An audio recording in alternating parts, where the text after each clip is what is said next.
বের করে। একটা বৃদ্ধ মানুষ বয়স হয়ে গেছে, কোরআন পড়তেও পারেন না, চোখেও দেখেন না। কোরআনের যে পৃষ্ঠা আছে, লাইন আছে, চত্বর আছে, ওই চত্বরে মধ্যে হাত আঙ্গুল রেখেছেন আর বলতেছেন, আল্লাহ তোমার কালাম সত্য, তোমার ওয়াদা সত্য, কিন্তু কোরআনের মধ্যে যা বলছো তা সত্য। আমি পড়তে পারতেছি না, আমার দুর্ভাগ্য, আমার বয়স হয়ে গেছে, আমি পড়তে পারি না, আমি চোখে দেখি না, কিন্তু তোমার কালাম কোরআনকে আমি দিল দিয়ে অন্তর দিয়ে মহব্বত করি। আর এইভাবে আঙ্গুল দ্বারা আঙ্গুল রেখেছেন আর চলতেছেন আর বলতেছেন, আল্লাহ তাআলা কি করে, আল্লাহ তোমার কালামকে মহব্বত করি।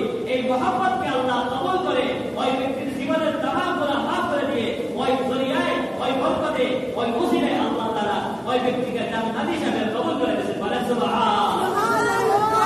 আরে কোরআন পড়তে পারেন না, কোরআন চোখ দিয়ে এখন দেখানোর সুযোগ নাই। কোরআনকে মহব্বত করার কারণে ওই আল্লাহ রাব্বুল আলামিন ওই ব্যক্তিকে জান্নাতি হিসেবে কবুল করে দিয়েছেন। সুবহানাল্লাহ। আপনি কোরআনে পাওয়া যায় এক ব্যক্তি পেশাব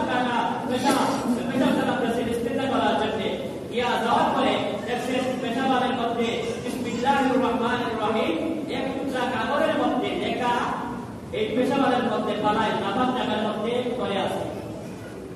ওই ব্যক্তি আল্লাহর কালামের মহব্বতে দেখার সাথে সাথে এই নামাজ জায়গা থেকে বিসমিল্লাহির রহমানির রহিম যে টুকরা কাগজের মধ্যে লেখা আছে ওই টুকরাটার সাথে সাথে তুলে নেবে। বলেন আল্লাহু আকবার। ওই কাগজের টুকরা বিশেষ কি লেখা? বিসমিল্লাহির রহমানির রহিম। কোরআনের একটা আয়াত, আবার কোরআনের প্রত্যেক সূরার প্রথমে বিসমিল্লাহ লেখা আছে, আল্লাহর নাম আছে। বিসমিল্লাহ আল্লাহর নাম, রহমান আল্লাহর নাম, রহিম আল্লাহর নাম। ওই টুকরাটি তত্ত্ব করে কপালে লাগাইতেছেন, বুকে লাগাইতেছেন, মুখে লাগাইতেছেন আর মহব্বত করতেছেন। বলে কোন মানুষটা এই কাজটা করলো? আমার আল্লাহর কালাম বিসমিল্লাহকে পেশাবের মধ্যে, নামাজ জায়গার মধ্যে, কাসরের মধ্যে ফেলে দিয়েছে। আমি যদি পাইতাম তাকে এইভাবে আফসোস করতেছেন, হায় হায় কে করলো এই ভুলটা, আর এই আফসোস করতেছেন আর মহব্বতে মুখের মধ্যে লাগাইতেছেন, চুমু খাইতেছেন। ওই মহব্বতকে আল্লাহ তাআলা জীবনে এত পছন্দ হয়েছে, এত আল্লাহ তাআলা এই মহব্বতকে পছন্দ করেছেন। ওই খাতিরে আল্লাহ রাব্বুল আলামিন ওই ব্যক্তির জীবনের গুনাহ মাফ করে দিয়ে ওই ব্যক্তিকে আল্লাহ তাআলা জান্নাত হিসেবে কবুল করে দিয়েছেন। বলেন সুবহানাল্লাহ।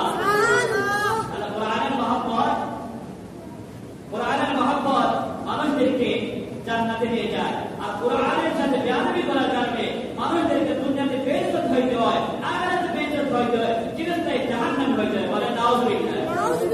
ইউদিল্লু বিহি কাসীরা ওয়া ইয়াহদি বিহি কাসীরা।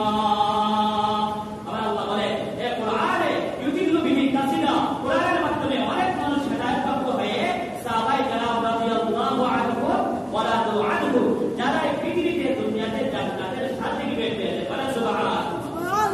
কোরআনের সাথে বেয়াদবি করার কারণে কাফিররা কোরআনকে মহব্বত করেছে না কোরআনের সাথে বেয়াদবি করেছে? কোরআনের সাথে বেয়াদবি করেছে। এখনো কাফিরদের বংশধর আছে, এখনো পৃথিবীর মধ্যে কাফিরদের বংশধর আছে।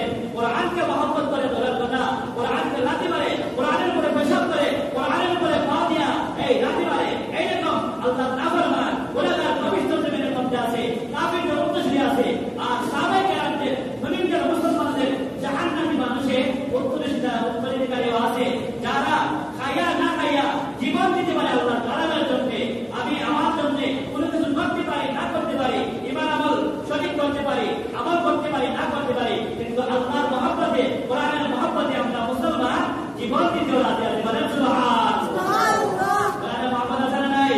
কোরআনের মহব্বত অন্তরের মধ্যে রাখবেন। এই কোরআন আপনাকে সুপারিশ করে আল্লাহ তাআলা জান্নাতে নিয়ে যাবে। সুবহানাল্লাহ। কোরআন কিয়ামতের দিন সুপারিশ করবে, নামাজ সুপারিশ করবে, রোজা সুপারিশ করবে। যদি নামাজ হয়ে থাকে নামাজ সুপারিশ করবে, যদি রোজাদার হয়ে থাকে রোজা সুপারিশ করবে, কোরআন সুপারিশ করবে। এই তিনটা সুপারিশ আল্লাহ তাআলা কবুল করে মুমিন ব্যক্তিকে জাহান্নাম থেকে মুক্তি করে জান্নাতে ফয়সালা করে দেন। সুবহানাল্লাহ। আল্লাহ রাব্বুল আলামিন আমাদেরকে কোরআনের সাথে মহব্বত করার, কোরআনী আমল করার, কোরআনের জিন্দেগি করার তৌফিক দান করুন। আমিন। ওয়া বিল